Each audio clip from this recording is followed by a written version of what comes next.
እንደምታወቀው በአገር አቀፍ ደረጃ የአረንጓዴ አሻራ የግሪን ሌጋሲ ኢኒሺየቲቭ ከተጀመረ ረጅም ጊዜ ሆኖታል። አሁን በኢኒሺየቲቭ ደረጃ ሳይሆን በቋሚነት እንደ ሀገር የተፈጥሮ ሀብት ጥበቃውን ዘላቂ ለማድረግ የብዝሃ ሕይወቱን ጥበቃውን ለማሻሻል እንዲሁም በተለይ በፍራፍሬና በሌሎች ተያያዥ አትክልቶችን ይበልጥ በማስፋፋት ለኢኮኖሚም ጭምር ለኑሮም ጭምር ኑሮ ለማሻሻል ለላይቭሊሁድ አስተዋጽኦ እንዲኖራቸው ነው የሚጠበቀው። እንደምታውቀው ላሊበላና አካባቢው ከዚህ በፊት በነበረው ታሪክ በጣም በርካታ ብዝሃ ሕይወት እጽዋት የነበሩ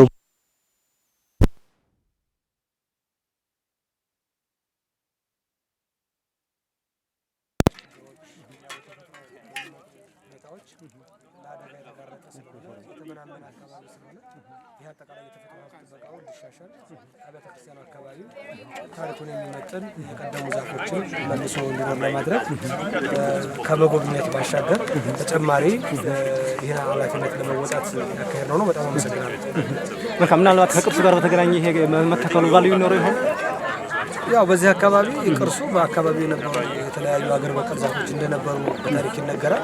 ስለዚህ እነዚህ ሀገር በቀል ዛፎች በአካባቢው መተከላቸው የነበረውን ታሪክም የተፈጥሮ ሀብት አጠቃላይ ጥበቃውንም የአካባቢው አየር ንብረት ለውጥን የደረሰበትን ችግር በቀላሉ ለመወጣት የሚያስችል አቅም ይፈጥራል። በመጨረሻም እንግዲህ የእነዚህ አምባሳደሮች ላሊበላ መጎብኘት ቱሪዝሙን በተለይ ጉብኝቱን ደመቅ ከማድረግ አኳያ እንዲያገግም ከማድረግ አኳያ ያለው አስተዋጽኦ ምንድን ነው? ባጭሩ ያው እነዚህ እንግዶች በቦታው ተገኝተው በአካባቢው ያለው የቱሪዝም ሀብት እንደሚመስሉ አስጎብኚዎች፣ ሆቴሎች፣ መኪና አከራዮች ያሉበትን ሁኔታ በአካል ተገኝተው አይተዋል። ስለዚህ ይህን አካባቢ ይበልጥ ለማስተዋወቅ የተሻለ እድል ይፈጥርላቸዋል። ማስተዋወቅ ጀምረዋል። በቀጣይ ጊዜ የነሱ ሀገር ዜጎች ወደዚህ አካባቢ መጥተው እንዲጎበኙ የማስተዋወቅ ስራውን የገጽታ ግንባታ ስራውን መስራታቸው አይቀርም። የነሱ ሀገር ዜጎች መጥተው እዚህ ኢንቨስት እንዲያደርጉ ያበረታታሉ። ስለዚህ ሰፊ ጠቀሜታ አለው ማለት ነው።